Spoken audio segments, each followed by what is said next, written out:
नमस्कार आमी मंजू भट्टाचार्य आपनाके आमार गल्प पाठ आसरे स्वागत जानाच्छि। आज आमी पढ़े शोनाच्छि रूप गोस्वामी कृत भक्ति रसामृत सिंधु ग्रंथ थेके वैदिक शास्त्रे उल्लेखित 32टी सेवा अपराधेर कथा। प्रथम अपराध, गाड़ीते करे बा पालकिते करे अथवा जूतो पाए दिए भगवानेर मंदिरे प्रवेश करा उचित नय। 2 नम्बर, परमेश्वर भगवानेर प्रसन्नतार जन्य जन्माष्टमी, रथयात्रा इत्यादि महोत्सव पालने अवहेला करा उचित नय। 3, भगवानेर श्री विग्रहेर सामने दंडवत प्रणति निवेदन करते अवहेला करा उचित नय। 4, खावार पर हाथ पा ना धुए भगवानेर मंदिरे प्रवेश करा उचित नय। 5, दूषित अवस्थाय मंदिरे प्रवेश करा उचित नय। वैदिक शास्त्रेर निर्देश अनुसारे परिवारे कारो मृत्यु हওয়ার पर समस्त परिवारই किछु दिनेर जन्य अशुचि हये जाय। ब्राह्मणदेर जन्य এই अशौच अवस्था 12 दिन थाके, क्षत्रिय एवं वैश्यदेर जन्य 15 दिन एवं शूद्रदेर जन्य 30 दिन थाके। 6, एक हाथे दंडवत प्रणाम करा उचित नय। 7, श्रीकृष्णेर सम्मुखे परिक्रमा करा उचित नय। मंदिर परिक्रमा करार विधि होच्छे भगवानेर श्रीमूर्तिके दक्षिण दिके रेखे प्रदक्षिण करा। अंतत प्रतिदिन 3 बार मंदिर परिक्रमा करा उचित। 8, श्री विग्रहेर सामने पा छड़िए बसा उचित नय। 9, भगवानेर श्री विग्रहेर सामने हाथ दिए हाँटू, कनुई अथवा पाয়ের गोड़ाली धरे बसा उचित नय। 10, श्रीकृष्णेर विग्रहेर सामने शोया उचित नय। 11, भगवानेर सामने प्रसाद खावा उचित नय। 12, भगवानेर श्री विग्रहेर सामने मिथ्या कथा बला उचित नय। 13, भगवानेर श्री विग्रहेर सामने जोरे जोरे कथा बला उचित नय। 14, भगवानेर श्री विग्रहेर सामने अपरेर संगे कथा बला उचित नय। 15, भगवानेर श्री विग्रहेर सामने क्रंदन बा चित्कार करा उचित नय। 16, भगवानेर श्री विग्रहेर सामने झगड़ा करा उचित नय। 17, भगवानेर श्री विग्रहेर सामने काउके तिरस्कार करा उचित नय।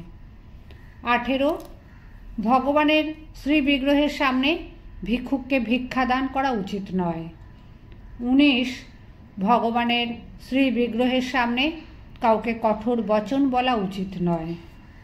20, भगवानेर श्री विग्रहेर सामने चर्म धारण करा उचित नय, अर्थात चर्म निर्मित वस्त्र परिधान करे भगवानेर श्री विग्रहेर सामने जावा उचित नय। 21, भगवानेर श्री विग्रहेर सामने अन्य कारो स्तुति बा प्रशंसा करा उचित नय। 22, भगवानेर श्री विग्रहेर सामने खाराप कथा बला उचित नय।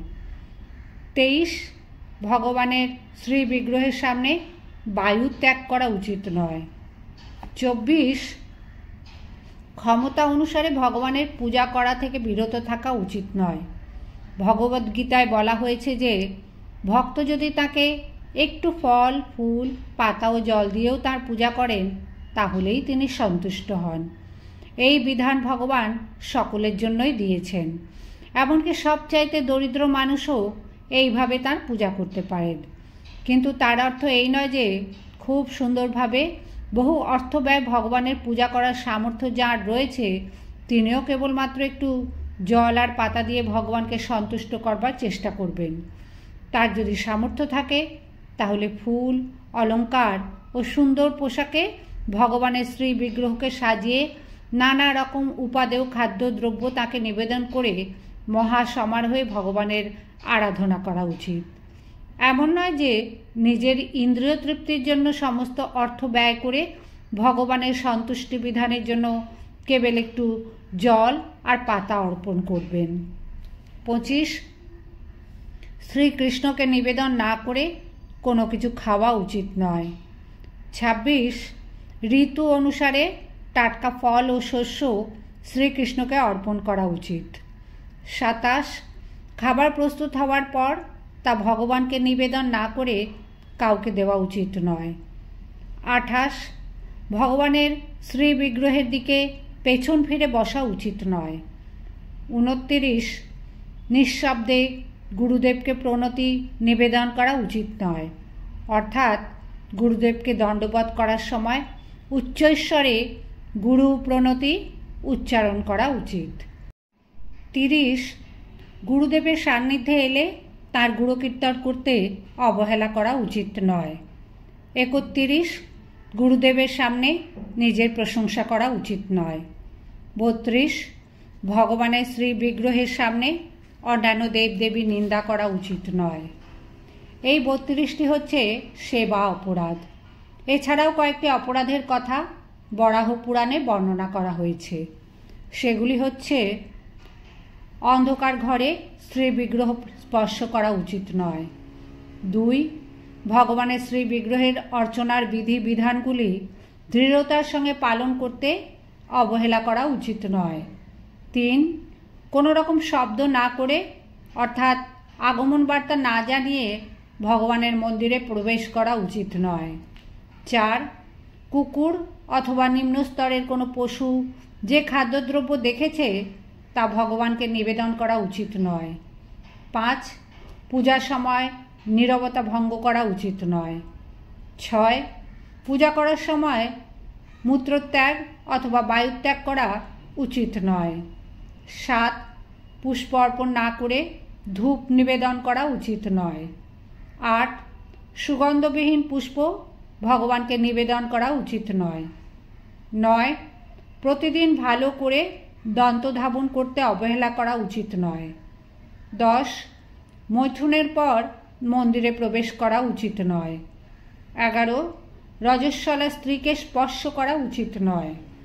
12 মৃতদেহ স্পর্শ করার পর মন্দিরে প্রবেশ করা উচিত নয়। 13 লাল অথবা নীল রঙের কাপড় পরিধান করে অথবা অপরিষ্কার কাপড় পরিধান করে ভগবানের মন্দিরে প্রবেশ করা উচিত নয়।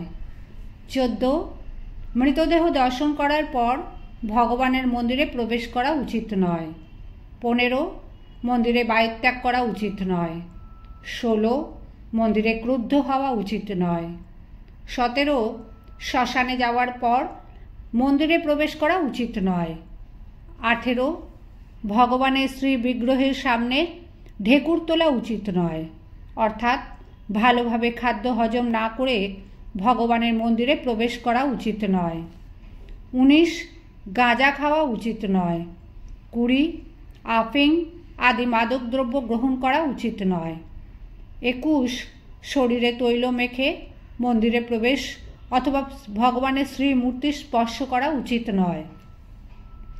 22 যে সমস্ত শাস্ত্রে পরমেশ্বর ভগবানের পরম ঈশ্বর তত্ত্ব নিরূপিত হচ্ছে সেই সমস্ত শাস্ত্রের প্রতি অশ্রদ্ধা প্রদর্শন করা উচিত নয়।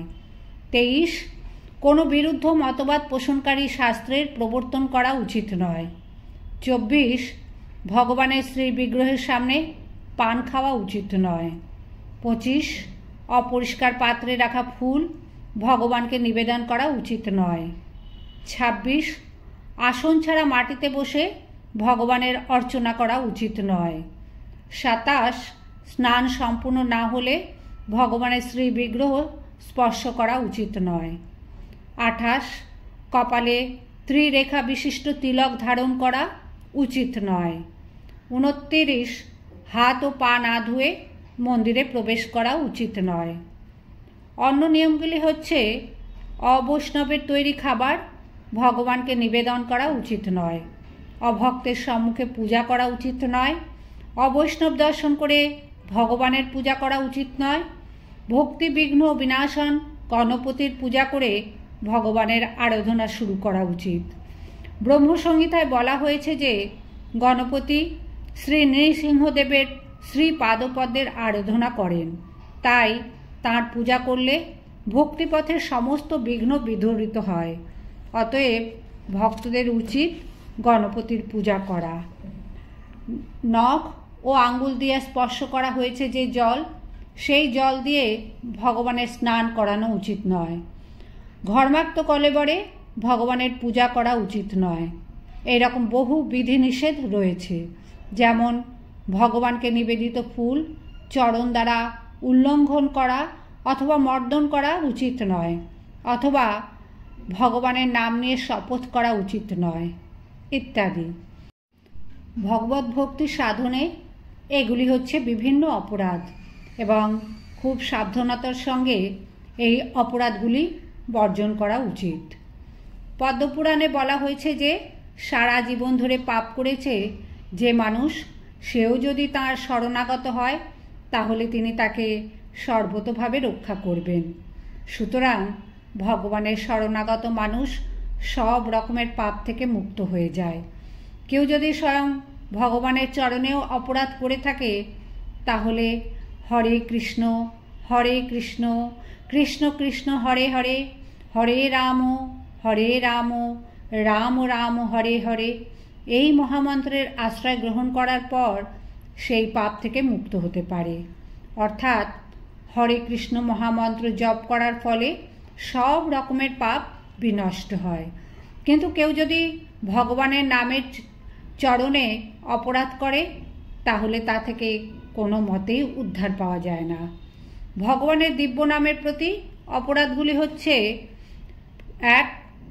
যে সমস্ত ভক্ত ভগবানের দিব্য নাম প্রচার করার জন্য নিজেদের সর্বতোভাবে উৎসর্গ করেছেন তাদের নিন্দা করা। 2. শিব, ব্রহ্মা আদি দেবতাদের নাম ভগবানের নামের সমান অথবা তা থেকে স্বতন্ত্র বলে মনে করা। কখনো কখনো নাস্তিকেরা মনে করে যে কোনো দেবতাই পরমেশ্বর ভগবান শ্রী বিষ্ণুর সমপর্যায়ভুক্ত, কিন্তু যথার্থ ভক্ত জানেন যে সর্বশ্রেষ্ঠ দেবতারাও ভগবান বিষ্ণুর সমান অথবা তার থেকে স্বতন্ত্র হতে পারেন না। তাই কেউ যদি মনে করে যে দুর্গা দুর্গা অথবা কালী কালী উচ্চারণ করে হরে কৃষ্ণ মহামন্ত্রের উচ্চারণের সমান, তাহলে সেটি মস্ত বড় অপরাধ। 3. গুরুদেবকে অবজ্ঞা করা। 4. বৈদিক শাস্ত্র অথবা বৈদিক শাস্ত্রের অনুগামী শাস্ত্রের নিন্দা করা। 5. হরে কৃষ্ণ মহামন্ত্র কীর্তন করার মাহাত্ম্যকে কাল্পনিক বলে মনে করা। 6. ভগবানের নামে অর্থবাদ আরোপ করা। 7. নামের বলে পাপ আচরণ করা। ভগবানের নাম কীর্তন করার ফলে সব রকমের পাপ বিনষ্ট হয়, কিন্তু কেউ যেন মনে না করে যে সে পাপ করতে থাকবে এবং হরে কৃষ্ণ মহামন্ত্র কীর্তন করার ফলে সেই পাপ বিনষ্ট হয়ে যাবে। এই ধরনের বিপজ্জনক মনোভাব অত্যন্ত অপরাধজনক এবং এই মনোভাব থেকে মুক্ত হতে হবে। 8.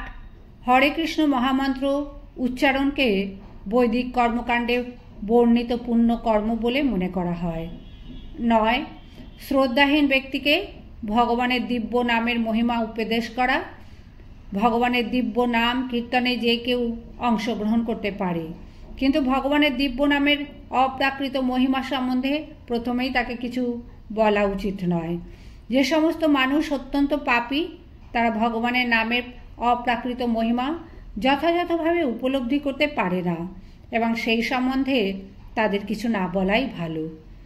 10. ভগবানের নামের প্রতি পূর্ণ বিশ্বাস না থাকা এবং তার অগাধ মহিমা শ্রবণ করার পরেও বিষয়াসক্তি বজায় রাখা। প্রতিটি বৈষ্ণব ভক্তেরই কর্তব্য হচ্ছে ঈপ্সিত সিদ্ধি লাভ করার জন্য এই সমস্ত অপরাধগুলি থেকে মুক্ত হওয়া। জয় রাধা মাধব।